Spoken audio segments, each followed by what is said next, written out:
Olá, filmers! Sejam bem-vindos ao Mais Filme! O vídeo de hoje é mais um conteúdo exclusivíssimo! No vídeo anterior, vocês conferiram a entrevista exclusiva com o Thiago Lacerda durante a 15ª Mostra O Amor, a Morte e as Paixões que está acontecendo lá no Cinex. Agora fiquem com um bate-papo na íntegra. Esse é um conteúdo que você só vai encontrar aqui, por isso já deixe seu like e também se inscreva no canal. Boa noite a todos, todas. É uma honra, um prazer imenso, especialmente sabendo que é uma escolha da comunidade, de quem frequenta o festival há 15 anos. Muito obrigado. Prazer. Meu nome é Thiago. Começar do início. Eu sou carioca, tenho 46 anos. Começo a minha carreira pela televisão, o que é inusitado do ponto de vista da profissão, do ofício. Mas eu faço parte de uma geração que isso já era possível.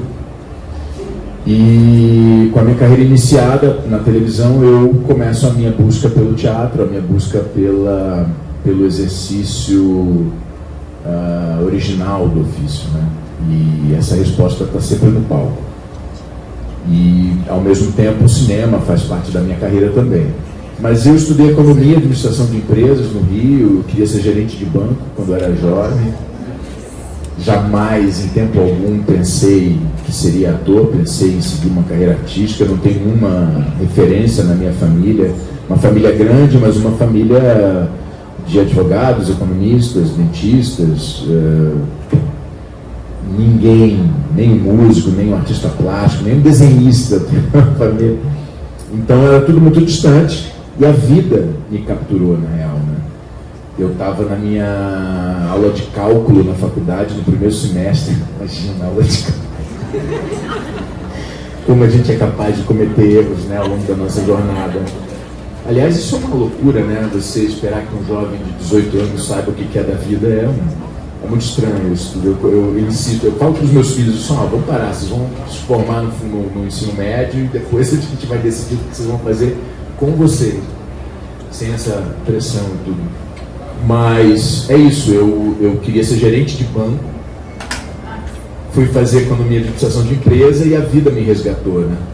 Eu digo que não fui eu que bati na porta certa, foi a porta certa que bateu na minha testa. E foi meio isso mesmo, eu tenho um pouco essa sensação. E me apaixonei em cena pelo que eu fazia. Eu já tinha tido uma experiência com interpretação para câmera, no final da minha adolescência, ali com 17, 18 anos, eu comecei a estudar um curso que não era profissionalizante, mas era uma coisa que aconteceu e tal. Até que o momento aquilo não fazia sentido, porque eu estava no curso de teatro, porque eu sempre fui tímido, o meu trauma de adolescência era uma certa timidez, acho que em função do meu tamanho e tudo mais. E eu fui fazer teatro, eu usava aquilo, falei, legal, quando eu for gerente de banco eu vou ser um pouco menos tímido. E aí começa a faculdade, eu deixei o curso e vamos estudar, vamos seguir esse caminho, acho que essa é a escolha e tal.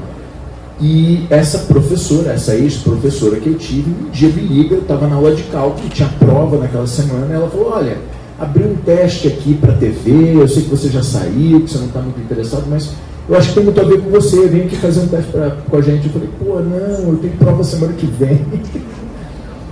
Ela falou, não, vem, insistiu, você falou, tá bom, eu vou. Fiz e passei. E eu falei assim, caraca, eu vendia cueca, vendia roupa, não falo que é cueca para a piada aumentar, mas eu vendia roupa num shopping lá no Rio de Janeiro. Eu passei para a faculdade, escolhi o semestre que eu ia estudar e resolvi fazer uma grana. E eu ganhava 200 pratas vendendo cueca, né? E aí, quando eu passei para a TV, eu ganhava um pouquinho mais. Eu falei, maneiro, tô ganhando uma graninha e tal, não sei o quê. Mas era assim, eu estava na aventura de moleque, para mim era divertido, eu ia estar na televisão, imagina aquelas gatas todas. E aí eu falei, não, vamos e tal. E a primeira cena, depois de tudo isso, eu já tinha tido experiência com câmera, com texto, com colegas. E aquilo tudo para mim era uma passagem. E a primeira cena que eu fiz nesse trabalho para TV, eu me lembro que quando terminou a cena, foi muito louco, porque a sensação que eu tinha, eu não conseguia me mexer. A cena acabou e quem já acompanhou uma gravação, uma coisa é assim, né? Aquela bagunça, é tipo ensaio de orquestra, né? Aquela zona. Aí a cena, ação! Aí ninguém se move, a cena acontece. Quando termina, é uma feira. Recolhe câmera, tira a luz, as pessoas vão para lá, não sei o que, alguém grita, de repente não tem mais ninguém ali. E eu que nunca tinha feito a sério aquilo ali, quando terminou, eu vi o corta. Aí eu olhei para a colega que estava comigo. Aí eu comecei a olhar as pessoas, saiu um barulho e eu falei, caralho, o que está acontecendo, cara? Eu falei, meu Deus, assim, eu falei, onde é que eu estava? É isso que eu quero fazer na minha vida. Mas foi um insight, assim, eu tive uma visita clara, intuitiva do caminho a seguir. E eu tive que sentar, fiquei uns 10 minutos parado, no mesmo lugar. Aí eu tive que sentar, eu tentando entender, assim, e quando eu consegui ir embora, eu me lembro que eu levantei e fui para o camarim, e o meu objetivo era aprender como fazer aquilo, porque eu não tinha a menor ideia, a minha formação era frágil, né?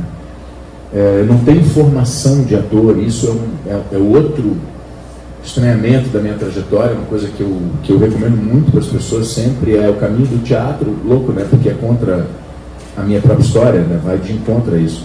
Então é o caminho do teatro e o caminho da formação técnica, da formação profissional. E eu falei, caraca, e agora? A bola está rolando, eu preciso aprender a fazer isso. É isso que eu quero fazer na minha vida. Eu saí dali, entrei numa livraria e comprei o que eu achei de livro. Eu nem lembro se eu li tudo, provavelmente não. Mas eu lembro que eu comecei a virar um psicopata, assim, do aprendizado, né, cara? E aí a vida de novo colaborou, porque aquela jornada, ela não se estenderia muito. E aí acontece um evento particular, assim, a pessoa, essa professora que tinha se disponibilizado para me ajudar no início da carreira, aquela coisa, né? Negociar contrato, falar de como é que é, parará. Ela teve uma generosidade divina, ela falou assim, olha, cara, você é muito legal, tá indo bem, eu vi você em cena e tal, acho que você tem tudo para seguir essa jornada e tal, só que é o seguinte, eu acho que eu já não vou poder mais te ajudar. É melhor eu te apresentar uma pessoa que vai te ajudar mais, melhor. Falei, pô, obrigado, porque ela podia ter querido colar, né? E aí ela me apresentou o meu agente, meu parceiro, que está comigo até hoje, um grande amigo, que me apresentou um primeiro teste, um segundo teste, na verdade. E eu já tinha começado a perder a perspectiva do trabalho, porque o trabalho não durou muito tempo, enfim, mas uma história longa. O fato é que eu estava ali sem ter uma perspectiva dentro da empresa de continuar ali, ou fazer outra coisa e tal. E esse cara um dia ele me disse, arrumei um teste para você. Eu falei, tá, vou, beleza. Aí fiz o teste, aí eu passei. E aí eu começo a contar minha carreira a partir desse segundo trabalho, que foi uma minissérie chamada Hilda Furacão, uma minissérie de 98. E foi o primeiro personagem que eu tinha e tal. O outro trabalho era um personagem secundário, mas eu consegui pegar esse trabalho e tal. E a partir dali eu tive a oportunidade de começar a trabalhar com nomes e com artistas muito incríveis e pessoas muito especiais. Eu trabalhei com Paulo Outram, trabalhei com Mário Lago, trabalhei com Tarcísio Meira, trabalhei com Fagundes, Tony Ramos, Glória Pires. Eu trabalhei com grandes artistas, com grandes atores. E eu falei, bom, essa é a minha deixa. Na Hilda Furacão, eu com 19 anos, eu falava, brother, como é que eu vou aprender a fazer isso? Olhando os caras. Então eu virei um psicopata. Eu pegava o meu roteiro, eu gravava um dia da semana, 2 dias na semana, o personagem não era grande, e eu procurava o horário do Paulo Outram e do Mário Lago. Eu falei, mano, esses caras vão entrar no estúdio, eu vou estar lá esperando. Então eu chegava antes dele, um dia que eu nem gravava, nem precisava ir pro estúdio, mas eu ia, ficava sentadinho na recepção, de longe assim, o Paulo entrava, ele não me via, eu levantava e ia seguindo o cara, pelo Projac. Ele fala com as pessoas, ele lê o livro, ele traz um livro, não, ele fuma, não sei o que, ele senta, ele ensaia. Ele ensaia no camarim, no camarim ele não fala nada, ele não fala com ninguém. Nem mas eu começava a observar os caras. E eu fiz isso durante anos. E eu saía de lá, do camarim, ele ia para o estúdio, eu ia atrás, ele não via, ninguém via o que eu estava fazendo ali, mas eu estava seguindo a pessoa. Eu saía dali, ia para a suíte ver, entender como é que era o tal do corte, o diretor de corte. O cara fica no estúdio, que faz um diretor, de fotografia, o figurinista é assim, o produtor. E eu fui começando a aprender o meu ofício, observando as pessoas e exercitando. Contei com a generosidade imensa das pessoas. Por qualquer razão que seja, eu fui muito acolhido. O público teve muita paciência comigo, porque verdadeiramente assim, eu revejo coisas e falo, minha nossa, como é possível? Mas a verdade é que, a partir dali, eu estava já empenhado em aprender de fato, fazendo e aprender usando os colegas. E tive muita sorte mesmo, de encontrar pessoas que em muitos momentos me estenderam a mão, foram generosos, gentis e tudo mais. E aí depois veio a minha primeira novela, uma novela das 6, e depois veio Terra Nostra. E quando chega a Terra Nostra, já tinha, isso foi 99, né? Para 2000, hace mucho.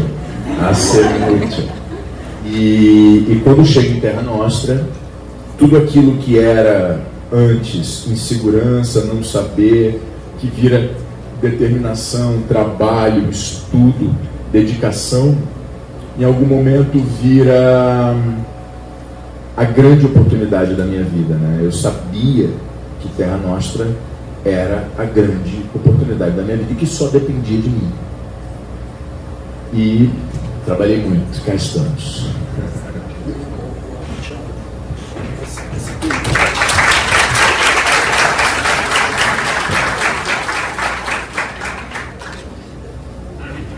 Essa pergunta eu não posso deixar de fazer. Você esteve com o Paulo Altran, trabalhou com ele.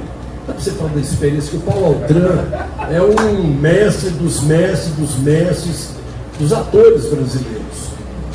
E conta pra gente. Bom, o Paulo é o grande ator da minha geração. Quando eu começo a minha carreira, o Paulo era a grande referência de atores, atrizes, né? Um monstro sagrado. Talvez, eu não conheci os outros, né? O Lino Marcos, os outros grandes atores do passado, mas o Paulo era o grande paradigma, a grande referência. E eu tenho uma passagem que vai te contar bem o que foi o meu encontro com o Paulo. Chego eu tenho que levantar. Chego eu, 19 anos, atleta, eu era nadador, né? Então eu era bonitão, garotão, lá em Derby. E o Paulo, chego para gravar meu primeiro dia de filmagem na minissérie. Eu já tinha feito um trabalho antes, mas era o meu primeiro trabalho, o primeiro dia de gravação da minha vida, oficial, né? Chego no estúdio, tá o Paulo sentado, ele fumava muito. Então ele ficava sentado no camarim com um saquinho de maço de cigarro, que ele tinha um saquinho de mercado, uma coisa constrangedora. E aí ele sentado, ele fazia um padre, ele estava no sofá sentadão de perna cruzada, fumava.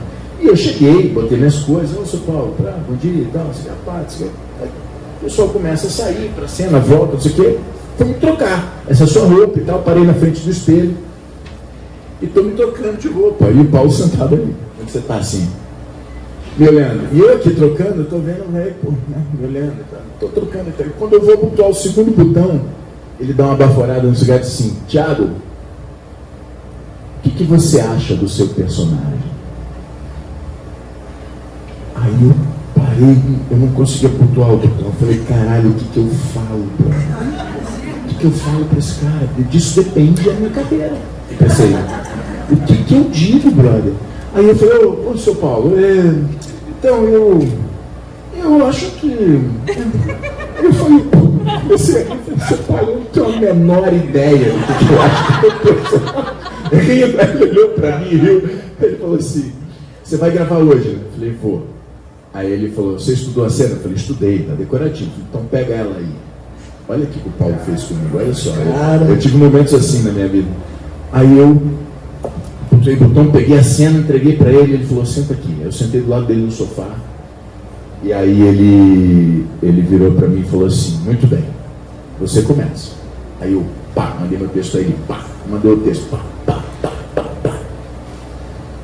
Aí quando terminou, ele virou pra mim e falou assim, muito bem, de novo. Aí eu falei, de novo? Ele, de novo, porque agora você também pode fazer assim. E aí eu comecei, ele fez diferente.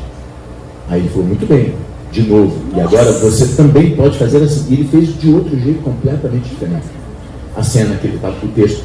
E aí ele fez 4 vezes. Aí ele falou, pronto, agora você escolhe. Aí eu falei, aula de teatro.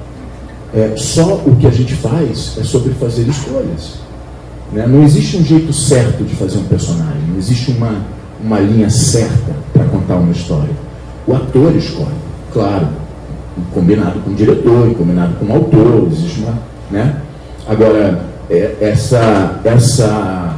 a matéria-prima do ator, a escolha vertical, né? Eu me lembro que anos depois, alguém fez uma metáfora para mim, o Ronaldo, um grande parceiro atual. Ele falou assim, olha, você coloca, quando você vai fazer um personagem, você tem uma mesa. E nessa mesa você coloca todos os vidrinhos emocionais, os nichos emocionais que você precisa. Amor, raiva, ódio, pena, dor, tristeza, melancolia, né? Você vai botando o que você quiser. E quando você olha a mesa de frente, você tem um monte de vidrinho misturado, né? Você tem os da frente e os de trás estão ali. O que o ator faz é olhar de cima e falar, eu quero esse e esse. O resto guarda.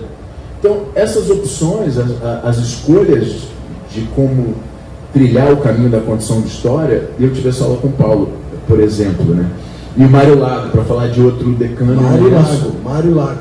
Puxa vida. O Mário, eu voltava com ele de van, ele morava no Rio Comprido, eu morava na Tijuca, e a Tijuca era caminho do Rio Comprido. Então eu saí de van, com 19 anos, e o Mário, sentado na minha frente. E eu dizia, caralho, eu sei quem é o Mário, mas o que eu falo com o cara? Eu converso sobre o quê? Né? E eu ia naquela, assim, sabe, um moleque intimidado diante daquela maravilha. E ele super simpático, contava histórias da época do rádio, contava a história das músicas, que ele conheceu a Dona Irã, que ele conheceu não sei quem, que ele conheceu...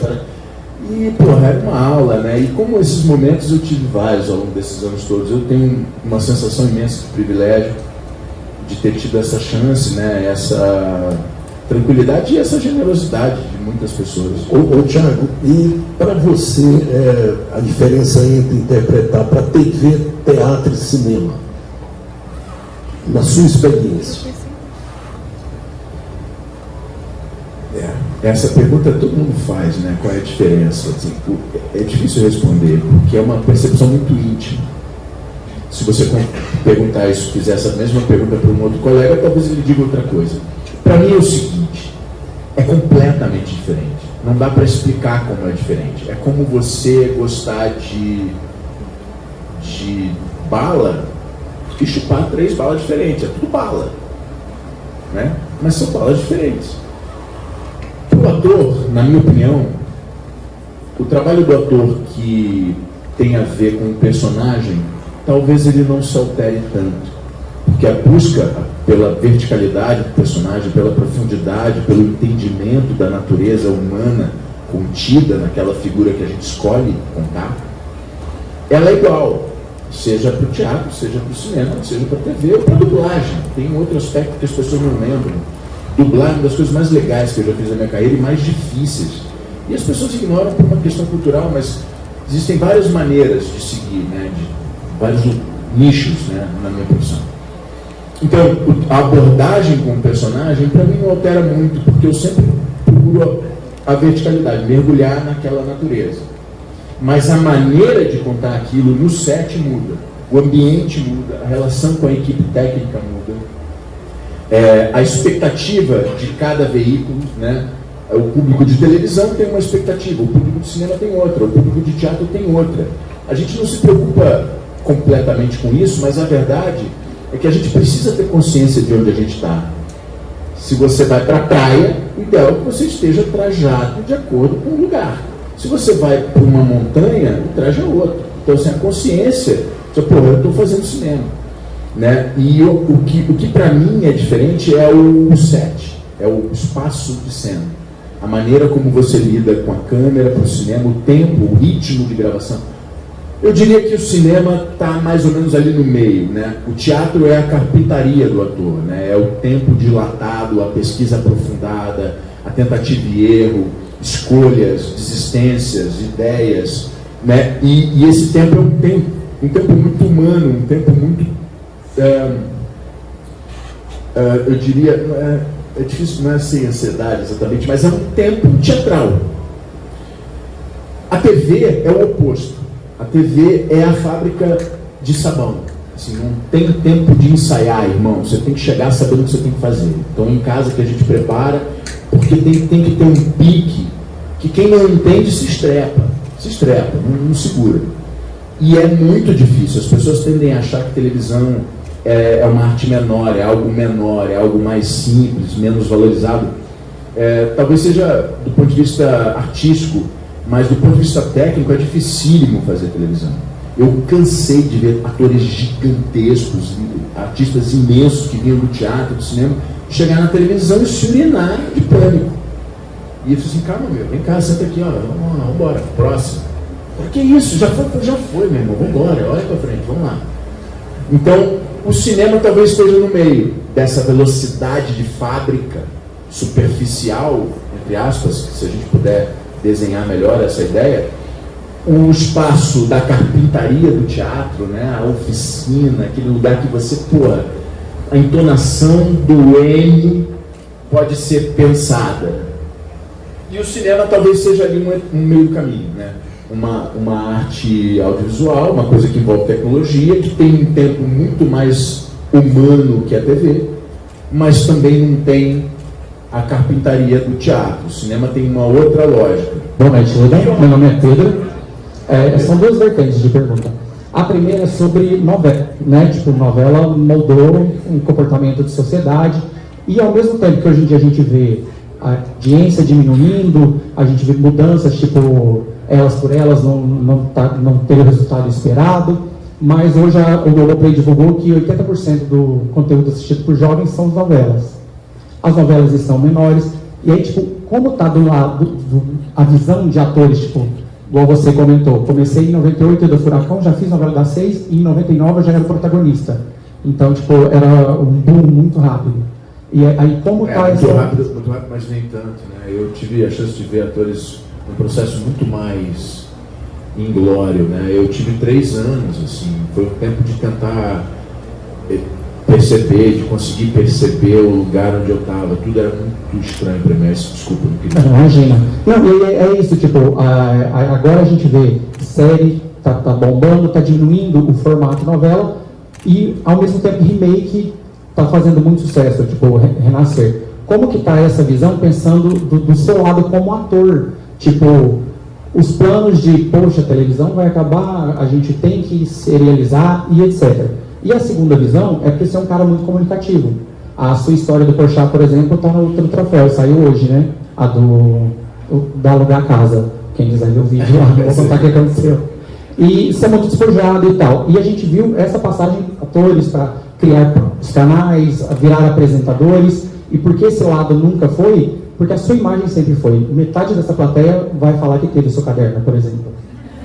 Não foi? E por que isso tinha antigamente, isso existia. Todo mundo tem. Para todo mundo que eu falei que eu vim aqui hoje, só foi. Eu tinha o dele.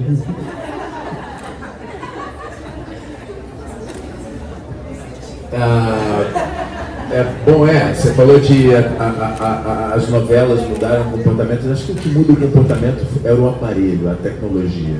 A televisão, né, nos anos 60, 70, 80, 90, todo aquele período, né, no século passado, eu acho que foram décadas de formatação de uma linguagem que a contação de história acontecia ali, né, no formato novela. E a gente cresceu com essa cultura e muito tempo dessa cultura a gente acabou absorvendo. A televisão é um aspecto cultural do dia a dia do povo brasileiro.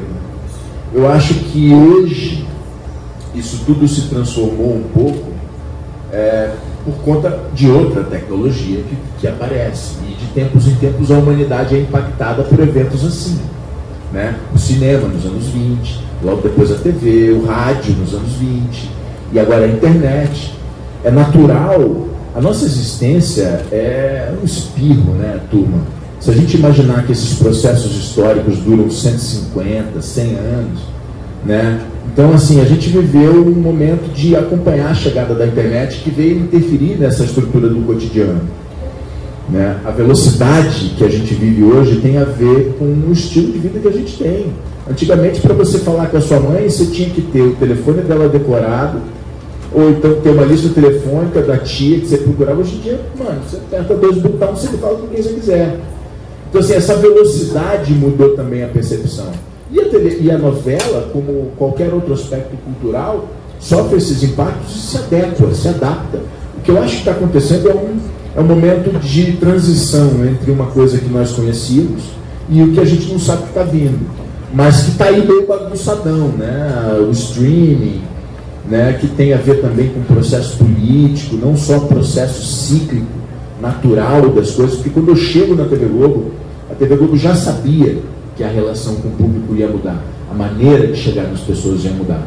Tudo era muito estranho para mim. Eu ouvia os caras, quando eu chego na TV Globo, os caras falam, pô, quem é esse moleque? Chamou o moleque aqui. Então os diretores todos me convidavam para tomar um café, para me conhecer, olhar, ouvir como eu converso. Pô, esse cara é um idiota ou um cara legal? Então, nesses papos, eu boiava, os caras diziam, não, porque no futuro a gente vai fazer assim. Eu dizia, cara, como é possível? Né? Mas o fato é que esse dia chegou, esse momento histórico. Então, eu acho que o que a gente está passando é um momento de transição histórica. A gente está vivendo um hiato vivo, né? Uma coisa que é viva, que acontece, que é assim, mas eu acho que as coisas em algum tempo vão se adequar um pouco melhor, assim, para a gente poder entender. O que eu tenho para falar das novelas? Eu sempre fui noveleiro. Em algum momento da minha trajetória como ator, eu começo a assistir menos novelas, né? Talvez seja um pouco assim com todo profissional. Você trabalha em restaurante, daqui a pouco você não consegue comer a comida que você está fazendo. Mas a verdade é que eu acho que a gente não vai se livrar dessa relação com a contação de história. Faz parte da nossa cultura. A gente pode ver menos, mas a gente ainda se interessa por uma boa história, né? Uma rotina ali, eventualmente quem pode, curte. Mas eu, por exemplo, não vejo mais novela porque eu não consigo. Nunca estou em casa, assim, né? A velocidade das coisas, um tanto de trabalho, né? As novelas, os remakes, você falou de remake, alguém me perguntou hoje, você, né, Plone, ali fora, né? Como é que eu estou vendo essa coisa de muitos remakes, não faz novela. Eu tenho a impressão de que a galera que sabia, entre aspas, fazer novela, a galera está meio esparramada. Hoje em dia, lá na TV, é uma galera que eu não sei de onde veio, uma galera nova, uma turma que está chegando com uma outra lógica. E eu tenho a impressão de que os autores, por exemplo, né, antigamente a gente tinha Janete Kleber, Arthur Barbosa, Glória Pérez, Gilberto Braga, assim, uma lista de autores, porra, eles eram ótimos, grandes escritores, e parece que a gente foi perdendo a potência da caneta, a gente foi perdendo um pouco. É difícil hoje encontrar um autor que você falou, opa, peraí, as histórias que esse cara está contando, né? Ainda eles existem, mas acho que está cada vez mais difícil. E a turma que sabia fazer meio que se perdeu.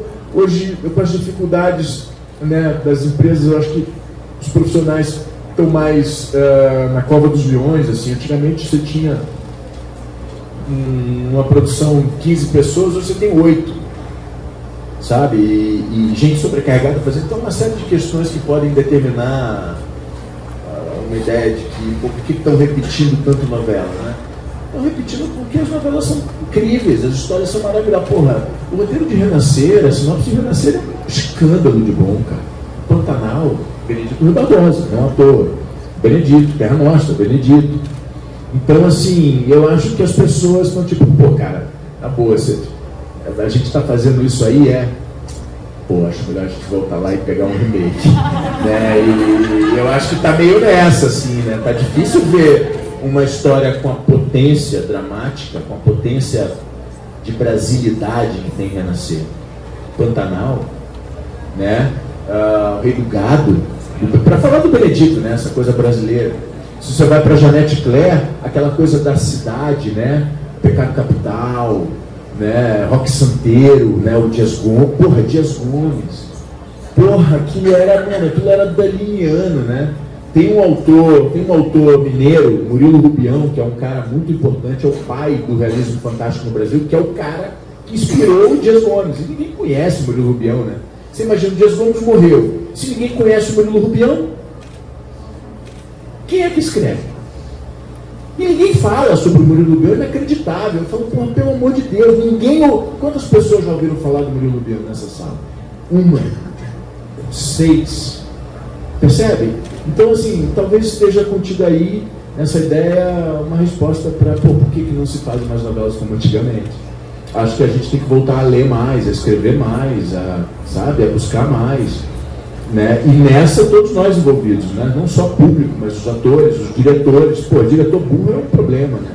Diretor inculto, né, cara? Diretor tem preguiça de ler, porra. Aí você fala, meu, o que esse cara tá fazendo aí? Chama o síndico. Chama o Tim. Mas assim, eu acho que tem um momento de embaralhar as cartas. Daqui a pouco esse streaming que tá para chegar e não chega nunca. Ninguém consegue se estabelecer exatamente, né? Tá ainda uma coisa, buscar um entendimento para ver como é que isso vai acontecer, mas eu acho que em algum tempo a gente vai encontrar de novo uma padrão de contação de história, mas eu acho que as novelas não vão simplesmente desaparecer. Sempre vai ter o formato é muito legal, e o formato precisa ser revisto, porque é isso de novo, né? Uma coisa que existia nos anos 60, 50, né? As radionovelas, 60, 70, 80, não faz sentido mais fazer aquilo da mesma maneira hoje, brother. Tem que mudar, né? Então eu acho que a TV Globo segue nessa busca, está evidentemente nessa busca, né? Naquela coisa meio, porra, né? Vamos, meio um solavanco, mas está indo. Porque, de fato, o que a gente conhece precisa ser transformado. A vida mudou. 2024 não é como era em 1999. E que bom que mudou, né? Seria estranho se não tivesse mudado. Seria coisa errada. Muda toda hora, né? Tá bem. Thiago, prazer. Né? Muito bom te receber aqui. Seja muito bem-vindo a Goiânia. Eu gostaria de saber sobre essa sua relação com os bastidores, né? Você falou muito sobre o set, sobre a sua relação com os atores, diretores, colegas. Como você é um bom contador de histórias, eu gostaria que você trouxesse algum momento específico, muito especial, que aconteceu num bastidor desses teatro, cinema, TV. E outra coisa é a sua relação com as novas tecnologias, uma relação pessoal, né? Como que você vê hoje essa inclusão dos jovens que estão muito mais nas pequenas telas do que nas grandes?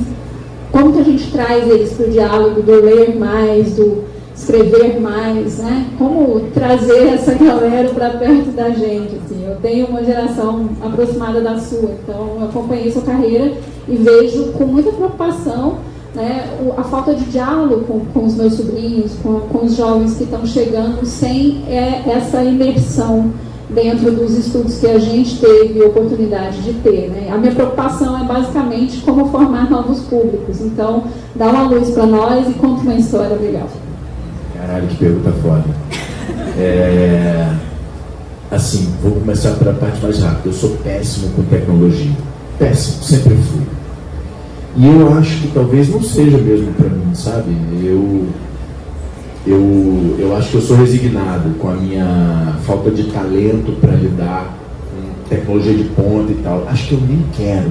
Essa geração, e eu fico olhando e falo, meu Deus, os caras fazendo selfie e live e dancinha e não sei o que, parará. Eu falo, brother, eu não sou dessa, eu não quero isso, eu faço questão de não, porque não é pra mim, não tenho nada contra, ao contrário, eu acho sensacional um cara da minha geração que lida bem com essas ferramentas que surgem e tal, mas é uma velocidade tão grande, você descobre uma tecnologia, semana que vem tem outra, você fica falando, não, brother, não dá pra mim.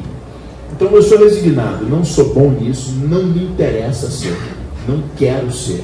Eu quero ser da minha geração, quero ser de uma outra escola, eu quero ter outras preocupações, eu faço questão de manusear o que eu toco, sentir o cheiro do que eu tenho, ouvir, olhar as pessoas no olho. Eu não nasci para essa nova era, eu prefiro sair de cena e deixar a galera passar e fazer o que para mim faz sentido. É uma escolha. Pode ser muito duro, muito difícil, inclusive, mas é uma escolha que para mim é muito claro. Sobre como a gente faz para formar a plateia, para formar público, para trazer as pessoas para a cultura, para a literatura, para a arte, para a educação. Para a educação, eu acho que esse é o ponto. E aí a gente tem que voltar com a chegada das caravelas. Eu ia voltar na Pangeia, mas eu achei que ia ser um pouco demais. Mas quando você compreende a chegada do europeu no Brasil e entende que há 500 anos a educação é negligenciada a nós, a educação ampla nos é negligenciada, a informação, o acesso à informação, a nossa história de exploração, a constituição da colônia e a maneira como esse território é ocupado, e até hoje a gente lida com isso. Não vamos entrar no papo político, isso é um outro dia, mas a verdade é que para entender a nossa fragilidade do ponto de vista da educação, você precisa entender a constituição desse lugar aqui. A nossa educação é muito frágil. Nós todos, como povo brasileiro, né? Não é sobre um ou outro, uns mais, outros menos, né? Tem muita gente realmente muito mal educada. Mas, de modo geral, e eu que lido com o público, que passei o Brasil inteiro, eu sinto isso na vírgula. Eu sinto isso num pedido de fotografia. Eu sinto isso num olhar. Eu sinto isso na maneira como as pessoas se comportam quando eu estou perto. É evidentemente um povo que tem muita dificuldade do ponto de vista da educação. Somos maravilhosos, somos potentes, o Brasil é incrível, mas a nossa história diz que a educação é uma questão há muito tempo. Não é uma invenção de 6 anos, de 10 anos ou de 20. Né? Algo que se agrava a partir dos anos 60 até os anos 60. A gente tinha uma educação, eu me lembro do meu pai, né? Eu vejo as gerações do meu pai, os meus tios, meus avós, era uma outra turma, uma turma, né, muito mais preparada e tal. A partir dos anos 60, fomos todos jogados num buraco de ignorância e estupidez que culminou em 2018, mas isso é um outro assunto. O fato é que, para a gente ter melhores escritores, plateias mais preparadas. Eu estava ontem em Porto Alegre, fiz o espetáculo, um monólogo do Shakespeare, e a gente sente o texto bater no peito da plateia e voltar para nós. Né? Para a gente ter uma plateia mais preparada, só tem um caminho. É uma revolução pela educação. E vai demorar tanto tempo que a gente não vai ver. Mas o que a gente tem que fazer é semear. O nosso trabalho não é mudar, nem transformar nada. A gente tem que semear. O nosso trabalho é semear a transformação. Para que em 200, 300 anos, talvez a gente tenha um povo um pouco mais preparado para ler, para ouvir, para trocar uma ideia, para sentar num bar e conversar sobre qualquer assunto sem ficar preocupadinho se o cara vai te dar uma facada. Né? Porque é isso. Um povo sem educação é um povo sem escuta. Um povo que não tem educação olha e não vê. Né? Então eu acho que reside na questão da educação o nosso ponto. E é um trabalho hercúleo, inglório, porque a gente não vai colher o resultado. É ingênuo e equivocado e alienado da realidade a gente achar que a gente vai colher esse fruto daqui a 10 anos. Não vai. É difícil. É difícil, né?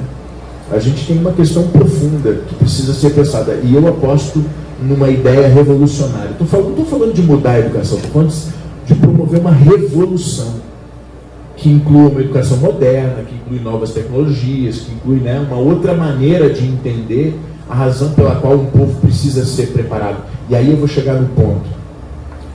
Um exemplo do que eu estou tentando dizer. A gente vive um momento que é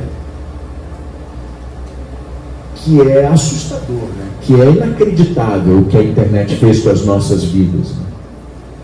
Todos nós aqui estamos expostos a uma guerra impressionante. É impressionante a ferramenta, a potência maravilhosa que é a ferramenta da internet e ao mesmo tempo a armadilha que é a ferramenta.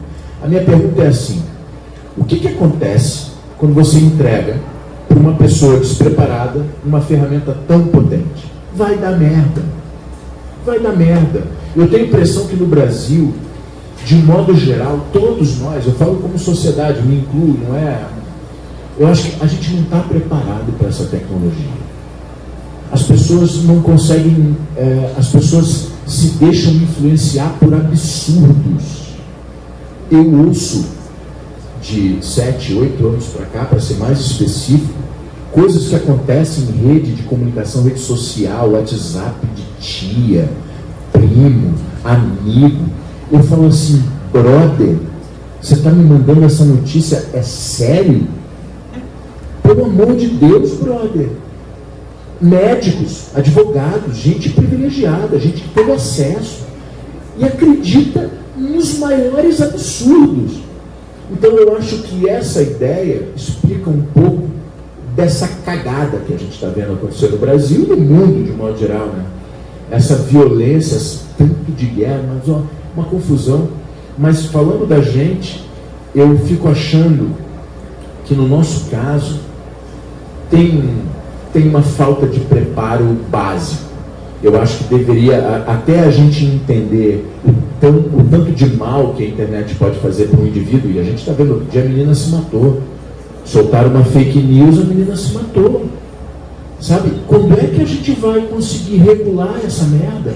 Quando é que a gente vai conseguir considerar que isso é uma arma, uma ferramenta muito poderosa? A internet, outro dia, eu li um artigo, não me lembro do ano, eu sou péssimo, você perguntou, conta uma coisa, eu vou contar um episódio, eu já estava esquecendo, mas eu sou péssimo. Lembra aí, eu não lembro. Aí semana que vem eu lembro e te ligo. Né? Lembrei de uma história, eu vou te contar. Mas, já esqueci o que eu ia dizer. Eu li um artigo que comparava o advento da internet, do ponto de vista do impacto na humanidade, com uma invenção da lâmpada. Você imagina, né?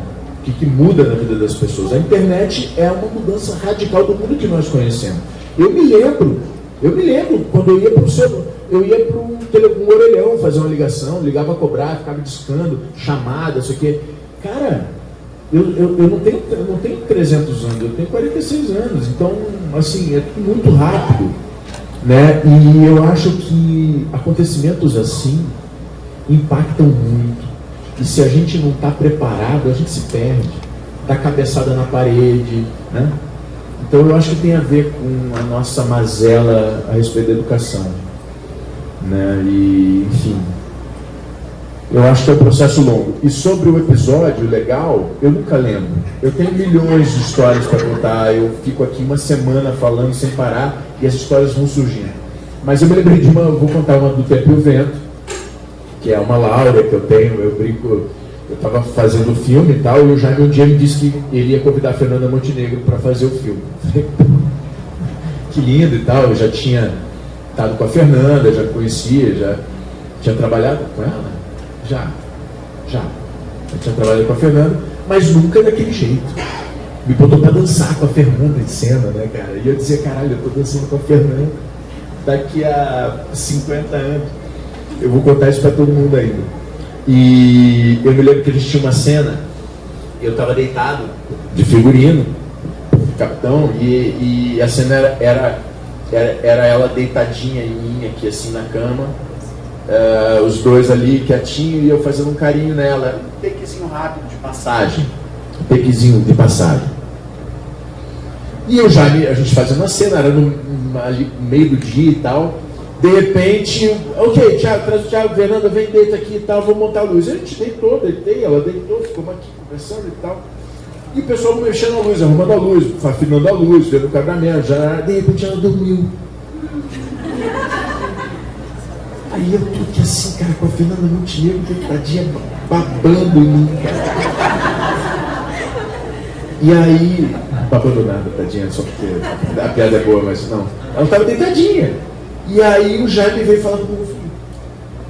Aí ele olhou e falou, não, chamou a equipe, falou, rapaziada, 15 minutos, um cafezinho, vamos lá, dar um break. Aí o pessoal foi deixando o set, eu fiquei sozinho com ela no carro. Paradinho, o pessoal tomando café, eu louco pelo café, mas estava mais gostoso ali com a Fernanda. Aí tô abraçadinho com ela assim, fazendo um carinho nela, dormindo, falei, cara, querido, só nós dois, né? Olha a minha profissão, cara, que coisa linda, bicho. Me trancaram sozinho num sobrado do século XIX com a Fernanda Montenegro. E aí, de repente, ela acorda assim. Ai, meu filho, desculpa. Ai, que vergonha. Eu dormi. Eu falei, não, Fernanda, tá tudo bem. Fica tranquila. Eu já me deu folga para a equipe, o pessoal foi tomar um cafezinho, pode descansar, tá tudo certo. Ai, imagina, desculpa, meu filho, ai, que vergonha. Mas também, esse peito é o Maracanã.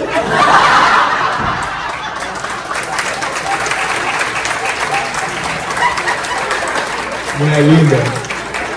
Maravilhosa.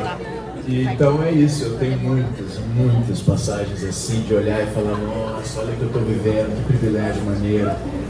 Eu sou muito grato à vida ter me resgatado da economia e do banco. Boa noite. Boa noite. Meu nome é Eli Ferreira. A carpintaria do teatro já há algum tempo que não é tão carpintaria, né? Porque tem utilizado também das novas tecnologias da internet também. Com a pandemia mais forte, muitos espetáculos foram encenados remotamente, ao vivo, mas remotamente. Né? Acabei de fazer um ontem. Vai lá, sério. Remoto, olha só. O pessoal do monólogo, principalmente, fez muita coisa remota. O próprio Oficina, né, o Teatro Oficina também, né, que fazia muitos seus espetáculos também gravados, resolveu também fazer algumas lives. Mas o que eu pergunto é o seguinte, inclusive no Neila Torraca, ele fez o seu Neila da casa dele, né? Então, mas o fenômeno do teatro é ao vivo, né? É a arte do ator que faz a personagem ao vivo diante da plateia, olho no olho, que você falou ainda há pouco. E a encenação remota, ela vem a somar o fenômeno do teatro ou vem a deturpar o fenômeno do teatro? Que linda pergunta ali. Antes de te contar uma história engraçada do Ney, o Ney, essa coisa de Neila é foda, né? Essa é uma piada lá há anos, a gente conhece a piada. Você se encontra o Ney assim, Neila é a puta que te pariu, é Ney, lá torraca. É a frase dele, e aí fez lá o Neila, né?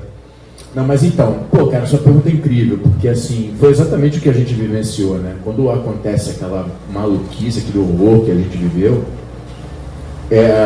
o que a gente faz é essencialmente aglomerar, né? O que a gente faz é aglomerar. Não há o que a gente faz sem o humano. E não existe o humano com uma tela no meio, não existe. Isso é outra coisa. Mas o que a gente faz é aqui. Enfim, pandemia. E a gente. E agora? O que vai rolar? Quanto tempo essa parada vai ficar? Como é que as pessoas vão fazer? A preocupação era a equipe, né? A baixinha, minha produtora tá ali, a Eriquinha, craque. Mas a gente no meio daquela maluquice de pandemia, e a gente preocupado com a equipe do teatro, os profissionais que. Porque existe na nossa falta de educação, eu estava dizendo, existem vários enganos clássicos, né? As pessoas têm uma falsa ideia de que o jogador de futebol é o Neymar. O Neymar é uma exceção absoluta à regra. Eu sou uma absoluta exceção no meu grupo de colegas, na minha categoria. Ser ator é uma tarefa, e não só ator, mas viver de teatro, viver de cinema, a equipe. As pessoas acham que todo mundo é o cara que aparece na TV, o cara que aparece na capa da revista. Assim, a realidade da classe, a realidade da categoria, então a preocupação era imensa. E o que aconteceu foi que começa com a tecnologia uma possibilidade de as pessoas não pararem completamente e tentar de alguma forma se manter em contato com o público, se manter exercendo o seu ofício, etc. E a tecnologia aparece, e eu me lembro que o Sesc, logo no início, o Sesc lá de São Paulo, grandes parceiros nossos, o Sesc liga e diz assim, olha, cara, é o seguinte, a gente vai fazer alguma coisa, a gente está com uma ideia aqui de um online.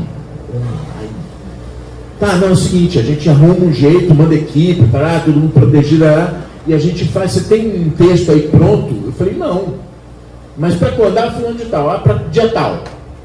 E aí eu combinei com o meu diretor que estava em Londres, Nova York na época, o Ron vivia em Nova York, e a gente se falando, né, de chamada, de Skype, não sei o quê, e ele falou, olha, estou lendo esse livro, eu estou lendo esse, não sei o quê, vamos ler uma peça, tal. Aí um dia ele me liga e falou assim, o Sesc pediu uma data. Eu estou lendo uma obra aqui, um tratado existencial, um livro do Camus, do Albert Camus. E eu já tinha lido, já tinha me envolvido com a história do Camus e tal. Falei, pô, maravilha, vamos adaptar a Peste. E eu falei, cara, genial, é isso. Né? Não sei se alguém já leu a obra do Camus, mas é um livro essencial, especialmente em tempos atuais. E a gente começou a adaptar para fazer no formato que o Sesc começou a fazer, do online. Isso salvou muito a gente, né? Assim, é claro que é uma coisa positiva, mas não é teatro. Não é teatro. Não é. Então, assim, se você encara como uma ferramenta, eu acho válido. Se você encara como uma substituição, ou tudo bem, então agora é possível, não. É outra coisa, tem que dar um outro nome. Live, pronto, é live. Live não é teatro, live é live. E a gente fez. O que aconteceu? A adaptação do Camus ficou pronta, mas a gente teve problema com obtenção de direitos. Porque tem isso também, né? O YouTube não paga ninguém, né? E aí a família do cara lá em Paris falou, não, pro YouTube não, e a gente não conseguiu fazer. Esse tipo de coisa que ainda precisa ser ajustada para funcionar melhor, cada vez melhor. Mas aí não rolou, e aí a gente ficou com a data, sem a peça. E aí o Ronaldo falou, cara, por que a gente não adapta, não faz uma compilação dos monólogos das 3 peças que a gente tinha em repertório, o Hamlet, o Medida por Medida e o Macbeth. E eu falei, porra, é o que a gente tem, tá pronto, eu conheço o texto, conheço as peças, conheço os personagens, a gente faz rapidinho, uma semana a gente organizou, o Ron fez uma narração de fábula para linkar os monólogos, e fizemos a apresentação. E eu achei que era isso, que, né, foi. Só que à medida que a pandemia foi passando, foi suavizando, e a gente foi criando perspectiva de voltar ao teatro, a gente começou a se perguntar, tá, como é que a gente pega o que aconteceu em pandemia e traz para o palco.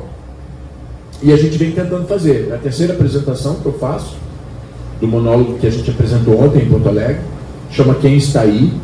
É uma reunião, uma compilação dos monólogos das 3 peças, do Hamlet, do Ângelo e do Macbeth. Os personagens que eu fiz. E a gente botou no palco. E a brincadeira foi não abrir mão da memória pandêmica. E aí ontem eu estava na 0 hora e me perguntaram, tá, o que é esse espetáculo? Eu dizia isso. Aí eu dizia, mas não entendi. Como é que você define? Eu falei, bota aí, um monólogo pós-pandêmico. E é isso, era uma reunião de literatura, de falas imensas, com o elemento da tecnologia, porque quando a gente fez para o Sesc, tinha um computador aberto, uma câmera, um som, parará, um técnico, né?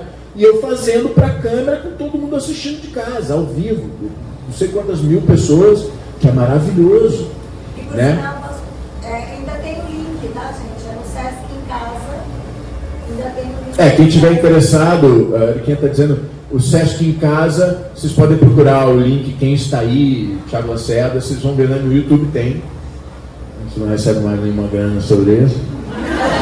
Mas está lá o link, quem quiser pode ver. De novo, galera, não é teatro, é uma live, uma online. E o nosso objetivo era seguir contando para as pessoas o trabalho de 10, 12 anos de pesquisa com Shakespeare, que é exatamente como o ator aborda o texto, como o ator diz o texto, como o pensamento shakespeariano opera. A gente fez isso online e ontem fez no teatro. E aí a gente trouxe essa perspectiva da tecnologia para a cena. O mesmo computador aberto eu tenho para mim. No teatro. A câmera está em cena comigo, eu tenho câmera, então a gente projeta a captação dessa câmera como se estivesse ao vivo. Eu poderia ter exibido a apresentação de ontem online, se eu quisesse, né, se fosse para isso. Mas então, a gente se apropriou dessa circunstância para seguir trilhando a nossa jornada de contação de história, e é muito legal. Agora, não é teatro, é outra coisa.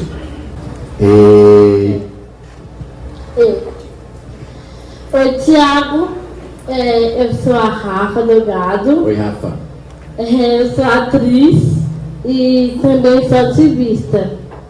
Então, você fez uma novela, né? Que é Páginas Vidas. Página da Vida, né? Isso. E você fez, como atriz, trabalhou com atriz com síndrome de Down, que é a Joana. E eu queria saber como que você sentiu trabalhar com pessoas com síndrome de Down.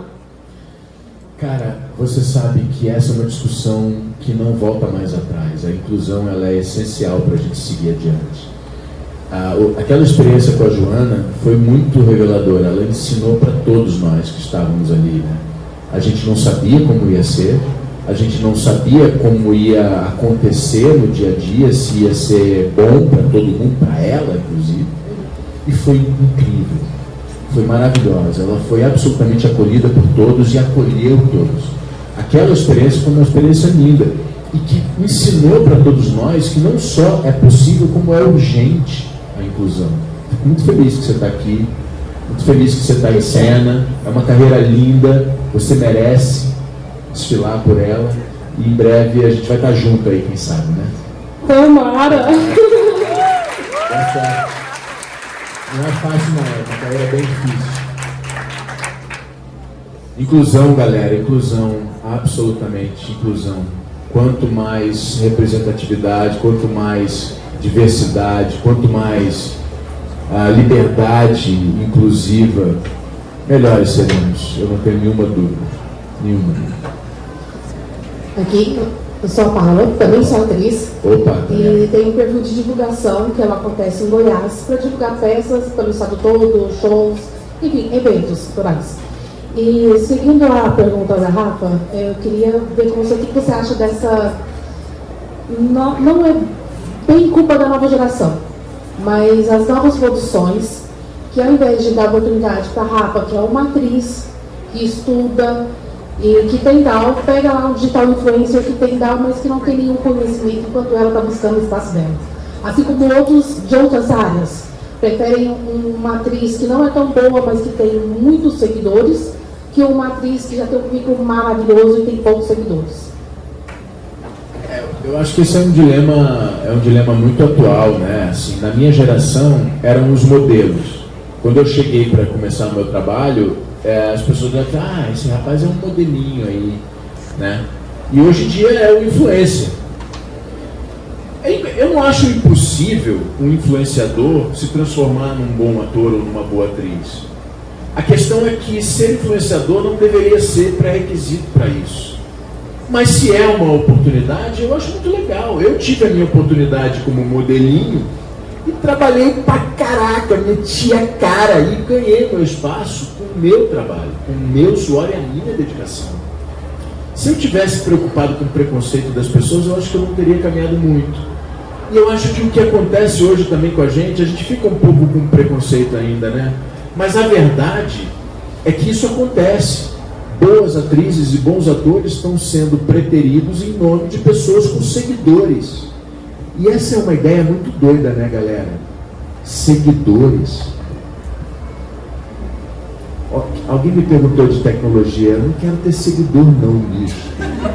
Eu não quero ninguém me seguir. Eu quero que as pessoas compartilhem comigo coisas, momentos, experiências, dividam afetos, né? Agora, seguidor, eu acho tudo isso muito perigoso, né? Se eu fosse fazer um filme e quisesse tornar o filme popular, eu não comprometeria o meu filme artisticamente convidando uma pessoa só porque ela tem seguidores, né? Agora, nada me impede de fazer um teste. De repente tem um talento ali, como muitas vezes a gente descobre, né, que existe, né? E talento vem de onde a gente menos espera. Agora, é um erro também jogar os jovens nessa cova de leão, né? Você pega uma menina lá que tem personalidade, que é bonitinha, que tem seguidor pra caramba, e joga ela para fazer uma novela das 9. Ela vai se... Mano, é cruel com o indivíduo, com aquela menina. Eu cansei de... Eu tava lá quando a Grazi, vou dar um exemplo da Grazi, todo mundo conhece a Grazi. A Grazi fez um reality show, uma menina com um carisma imenso, linda, jovem. Ela sai do negócio e um dia o meu grande parceiro, Jaimon Jardim, a gente estava fazendo Páginas da Vida. Páginas da Vida.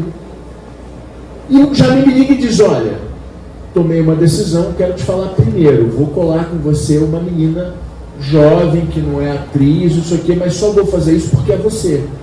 Porque porque o Jair me conhece, a gente trabalhou muitos anos junto, e eu sempre tive, né, como determinação minha, acolher mesmo, né? Ele falou, cara, eu vou colar lá contigo, porque vai dar... Só que assim, ó, você vai me ajudar a segurar essa onda.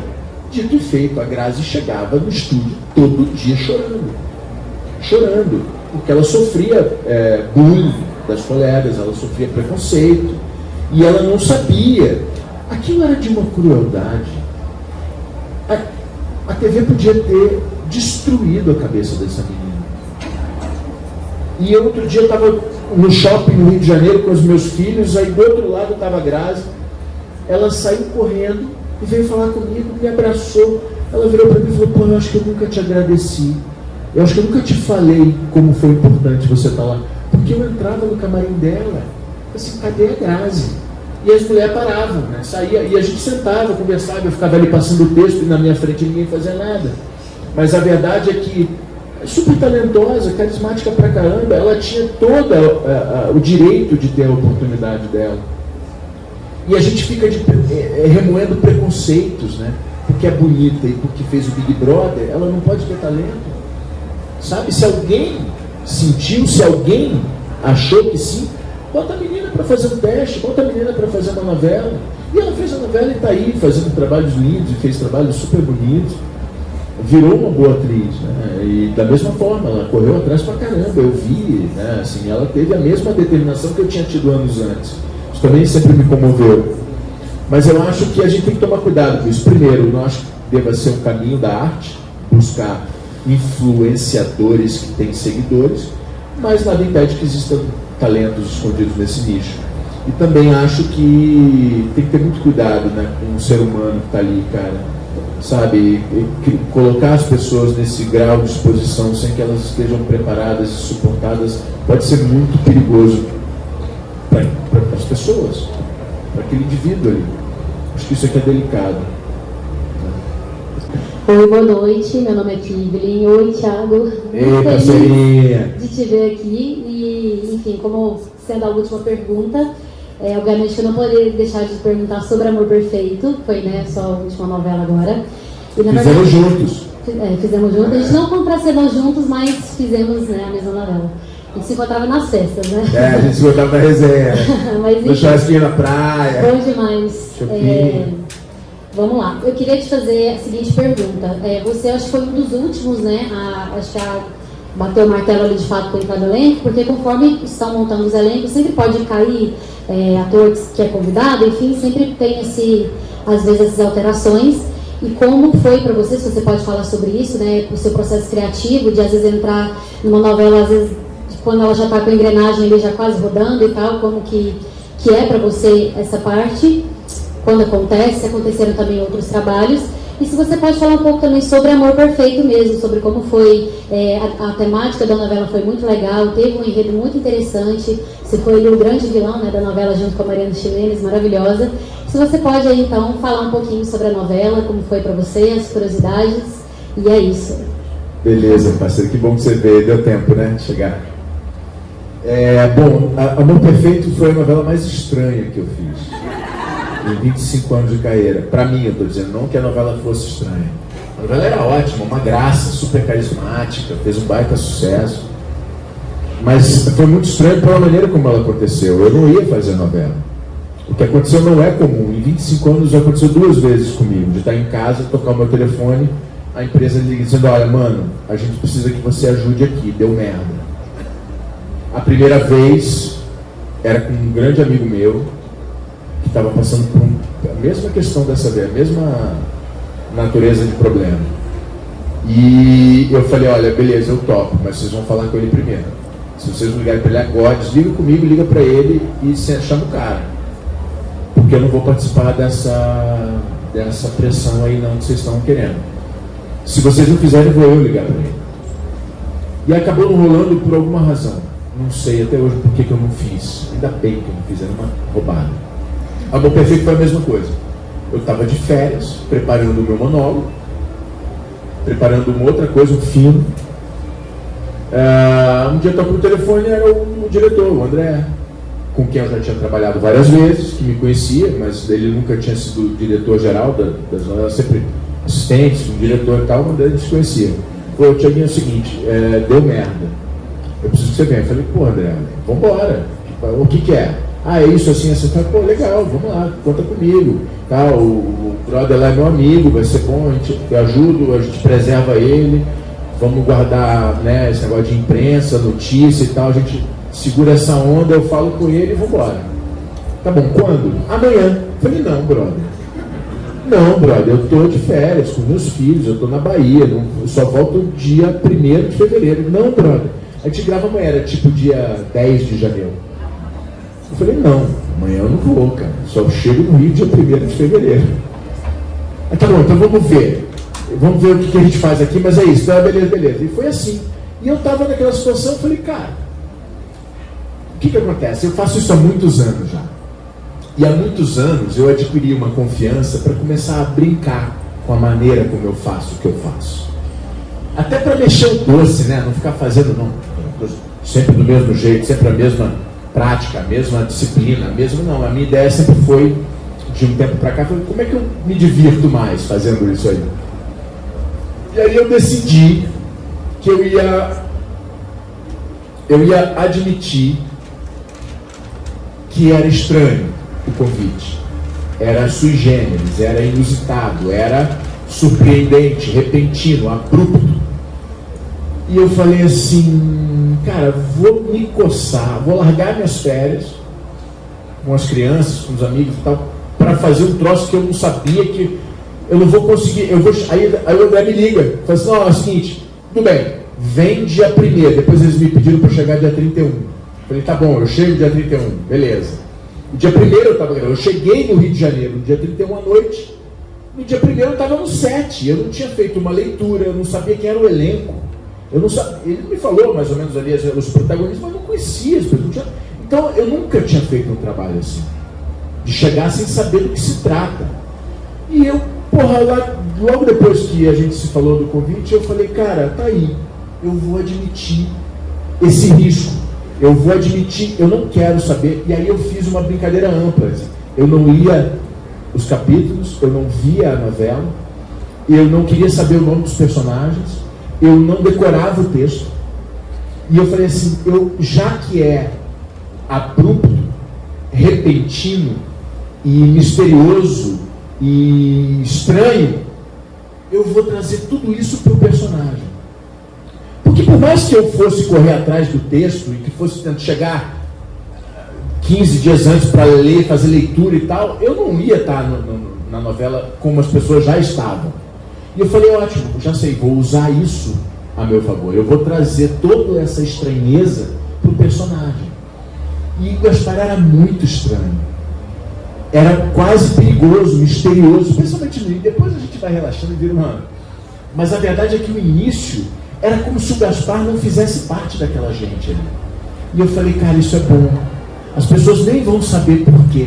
Vai ser só estranho para o público. E estranhamento e perigo é matéria de captura de atenção. E eu falei, cara, eu vou usar a maneira como isso aconteceu para fazer de um jeito como eu nunca fiz. Chegar no Projac sem saber o que era a cena. É claro que quando tinha cenas mais estruturadas, cenas mais difíceis, eu dava lá minhas lidas e estava de modo geral. Para o Gaspar, para mim, ao contrário do que foi para a Mari, para a Camila e para o Diogo, não era tão puxado, eu não gravava tanto. Eu gravava sempre, mas não tanto, o volume deles era muito maior. Era o triângulo protagonista, eu estava ali orbitando, então eu sabia que eu ia poder me permitir essa brincadeira, né? E combinei com o André. E aí que é legal, porque eu falei assim, mano, é o seguinte, eu tô de férias, velho, eu tô a fim de fazer uma brincadeira, você topa? O que eu pensei? É o seguinte, eu vou para um estranhamento, eu vou para um não saber, né? Porque é isso, a gente chega no set, a gente estudou, e eu chegava completamente solto. E com a minha experiência, eu tratava rapidamente de organizar isso ali no camarim, ali para eu organizar com a beleza. E o que imprimiu era a estranheza. E fiz um baita sucesso, as pessoas adoravam. Eu combinei com o André e falei, André, você só ia mais do que isso. Eu subverti todas as indicações da direção. Todas. Tudo que que o André dizia para mim, o personagem assim, assim, assim. Eu falei assim, André, eu vou fazer outra coisa. Você topa? Ele olhava para mim com uma cara, eu falei, mano, eu não sou o ator que ia fazer. O personagem está escrito para outro cara. Eu não sei fazer essa merda aí. Vai dar ruim, brother. E ele entendeu e confiou em mim. Então eu falei assim, André, eu vou fazer assim. Topa? Ele topa. Eu falei assim, então agora a gente vai ligar para os autores. E aí tinha um papo, né, de que as razões pelas quais o personagem era amarrado na personagem da Mariana. Eu falei, nada disso me interessa, vou fazer tudo diferente. Eu fiz o que eu quis na novela. Ninguém encheu meu saco. Mas eu, profissionalmente, chamei o meu chefe. Falei, chefe, ó, seguinte, estou a fim de ir por esse caminho. Vou usar a forma como as coisas aconteceram. Não é uma escolha nem minha nem sua. É dessas coisas que a vida faz com a gente, né? É aquela coisa do opa, pra lá, malandro. E eu falei, vou usar isso pro personagem. E o meu objetivo é que fique estranho e perigoso. Quase como se o Gaspar, se você passasse uma câmera no rosto do elenco, quando chegasse o Gaspar, é como se ele não estivesse ali. Como se ele não fosse parte da equipe. E de uma certa maneira eu me comportei um pouco assim. Normalmente eu sou muito... Eu conecto muito o elenco, né? Eu acredito muito nisso, no trabalho junto, no trabalho conectado, sabe, na camaradagem, o que a gente faz é junto, não é individual. Mas para o Gaspar, que era aquele escroto, eu falei, já sei, vou brincar com essa circunstância e vou ver se funciona. Cara, ele foi divertidíssimo. Eu chegava no programa e dizia, caralho, o que estou fazendo? Por isso que eu não estava no final, só você sabe dessa merda e é aqui. Não, então, última cena, olha só, mas olha como foi pra mim, né? Eu fiz a novela inteira nesse mood. O Thiago é, mas não é, tá, mas não tá, é nosso, mas não. E no último dia, eu tinha viagem marcada de férias com as crianças, eu tenho 3 filhos. E aí a gente tinha uma data de encerramento da novela. E foi chegando perto, e eu fui fazendo as coisas, porque eu não pendurava a cena, também tem isso, né? Eu não ia para lá, eu ia para lá fazer minhas cenas. E tem gente, né, muitos personagens gravavam, dificuldade de gravação, pendura a cena. Então eu ia fazendo. Eu fui percebendo que eu fui matando o final do meu personagem. Os caras não conseguiam filmar no estúdio, botava a cena da gente, porque a gente fazia. E eu fui matando. Aí quando eu falei, cara, eu vou terminar uns 5 dias antes. 5 dias antes.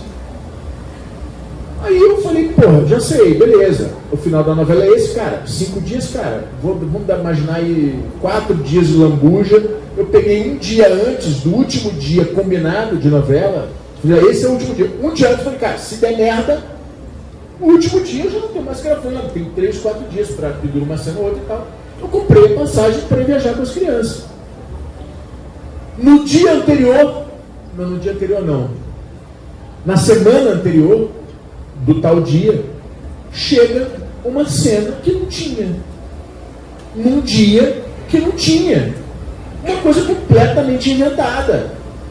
E aí eu com viagem marcada. E eu não ia conseguir, porque era uma coisa que eu não ia conseguir depois. Eu ia perder 80% do plano da viagem com as crianças. Estava combinado. As crianças, tudo, porra, já... Não, vamos fazer isso, vamos fazer aquilo, roteiro pronto. Aí eu falei, cara, e a cena era aquilo que eu já fiz a vida inteira, né? A última cena de novela. Tá ali, dá tchauzinho pra câmera. Aí eu liguei pro André, falei, chefe. Olha só. Brother, eu matei. Toda a trajetória dramática do personagem tá entregue. Faltam 6 dias pro último dia de gravação e eu já matei tudo, brother. Eu tô, porra. Saca? Mereço flores. Então, assim, o que acontece? Essa cena não existia, eu não sabia. Eu fiz as minhas contas. Se você disser para mim que você faz questão que eu esteja, eu desmarco a minha viagem. Mas assim, eu tô com a passagem com as crianças compradas. Você é pai, você sabe. Eu tô te ligando porque eu preciso te ligar. Se fosse uma cena com responsabilidades dramáticas, se fosse algo que comprometesse a dramaturgia da novela, porra, é óbvio, já, né, não faria isso. Mas era uma cena de dar tchau, brother, no meio de todo mundo, ninguém vai me ver. Quer dizer, vai ver porque eu sou uma palmeira. No meio daquela galera, é quase impossível me esconder. Mas eu falei, brother, eu não quero fazer não, mano. Eu não quero fazer não, eu quero viajar com a molecada. Desculpa, a gente tá aqui há 7 meses, você, né, nas circunstâncias que você conhece. Eu vim aqui para dar a mão para todo mundo e há 25 anos eu faço isso. Todas as vezes que deu merda para mim que eles ligavam e eu chegava amarradão para ajudar, para estar junto, para não deixar a peteca cair. E falou, pô, brother, eu não vou perder a viagem das coisas com uma cena de tchau, André. Aí ele, Thiagão, pô, não sei o que te dizer. Eu falei, se você não sabe o que dizer, não me diga nada. Pensa. E me liga amanhã, me liga depois, quando você quiser, se quiser dividir com os autores, com a direção da casa, se quiser que eu vá, eu ligo. Não tem problema. Estou falando com você porque, André, a gente faz essa porra há muito tempo, você sabe o que é. Eu adoraria estar, mas eu acho que eu não devo comprometer as férias nesse. Já com 7 meses, o ritmo de novela é foda, né, cara? A gente não fica, não para, é uma loucura, é uma abnegação. E aí, porra, 2 dias antes eu mantive a passagem, ele não me ligou. 48 horas antes do meu voo, ele ligou, Thiagão, vai nessa. Falei, claro, obrigado e tal. Eu fui viajar e não fiz a última. E só você viu. Olá, boa noite. Oi, eu passei hoje na Federal Fluminense para cinema. Aê! Temos mais uma cineasta na pista, Santiago. Vem cá, ó.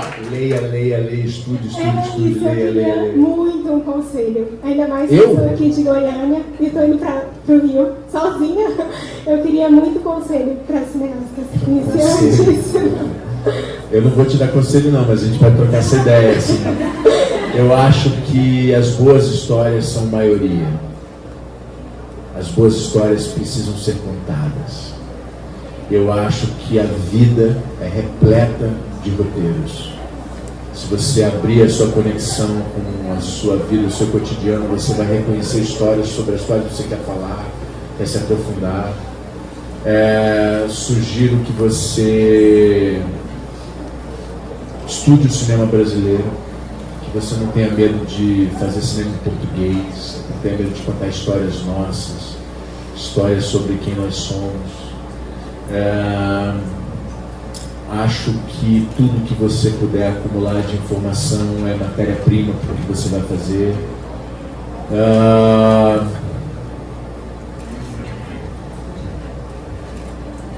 Divirta-se. Vai dar tudo certo.